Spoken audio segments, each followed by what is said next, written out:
And the best example, the role model for the person who was the most Allah-centered is the last and final messenger, Prophet Muhammad, peace be upon him. Our beloved Prophet Muhammad sallallahu alaihi wasallam is the best example of a person who's Allah-centered.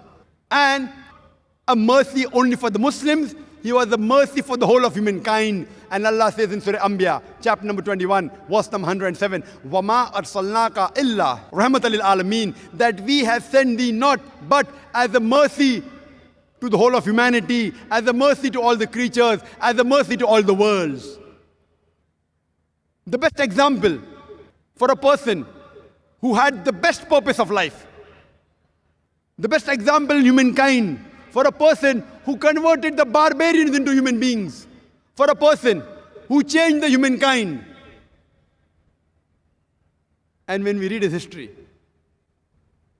you can speak for hours and days together. Leave aside what the Muslims have said about the beloved Prophet Muhammad sallallahu alaihi wasallam. We can give hundreds of quotations of non-Muslims who have praised the Prophet. Just to give you a few examples, George Bernard Shaw, he said, when talking about Prophet Muhammad sallallahu alaihi wasallam, he said, I have studied him, that is Prophet Muhammad sallallahu alaihi wasallam. And in my opinion, far from being an antichrist, he should be called as a savior for humanity. George Bernard Shaw. Thomas Carlyle was a famous historian. He was a European, a non-Muslim. He writes a book, Heroes and Hero Worship.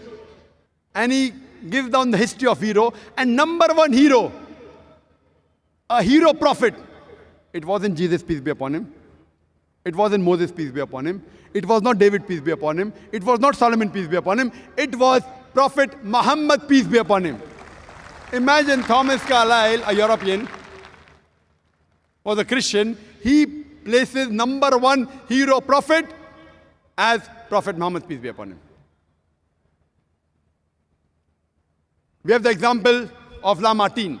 Lamartine was a famous historian. He was a French who wrote the history of the Turks. And he writes, if greatness of purpose, smallness of means,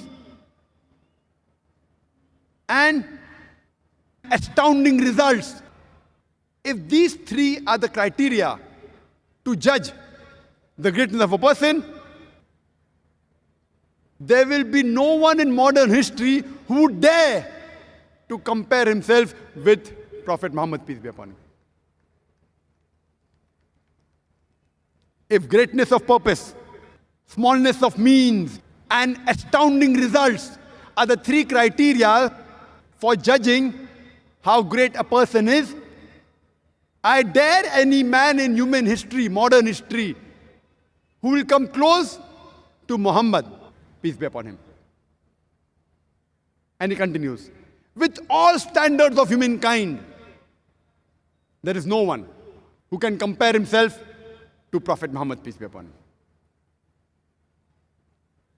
Michael H. Hart, he's a famous historian, and he writes a book on the 100 most influential people in human history, right from Adam, peace be upon him, till present time.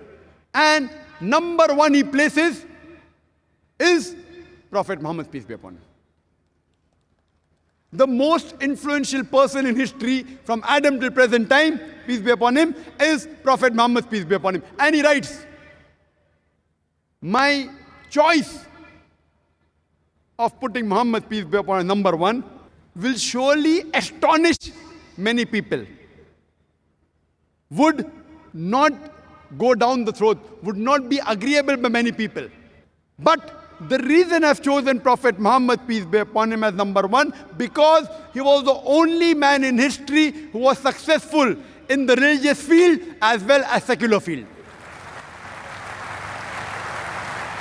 And if you read Encyclopedia Britannica, 11th edition, when talking about Prophet Muhammad, peace be upon him, it says that Muhammad, peace be upon him, was the most successful religious personality of the world. Imagine, Encyclopedia Britannica. They are forced, they have no choice. If they want to be authentic, how much ever they try, they have to mention the truth. As Allah says in the Quran, in Surah Isra, chapter number 17, verse number 81, وَقُلْ جَاءَ الْحَقُّ وَزَاقَ الْبَاطِلِ إِنَّ الْبَاطِلَ كَانَ زَهُوقًا. When truth is hurled against falsehood, falsehood perishes. For falsehood is by its nature bound to perish. Allah says in the Quran, in Surah Qalam, chapter number 68, verse number 4, verily, in Prophet Muhammad, peace be upon him, you have the most sublime and excellent character. Allah says in Surah Azab, chapter number 33, verse number 21, indeed in the messenger, Prophet Muhammad, peace be upon him, you have a beautiful pattern of conduct. Prophet Muhammad, peace be upon him, he was successful in all the spheres of life. Not only religious, he was successful in political, in secular, in how to lead a life. He was so successful that every act of his could be emulated. What he wears, if you emulate, inshallah you get sawab. He commanded, he wore trousers above the ankle. If you wear trousers above the ankle, inshallah you'll get a reward. Unlike, if you want to become a scientist, long hair will not help you, like Isaac Newton. Shoes will not help you. Clothes will not help you. But if you want to become like the Prophet, everything the Prophet did, if you copy, it will benefit you. In this world, as well as Akhirah. He told you to sport a beard. If you sport a beard, inshallah it will benefit you. Whatever the Prophet did, he was successful in all spheres of life. He is the best role model anyone can follow.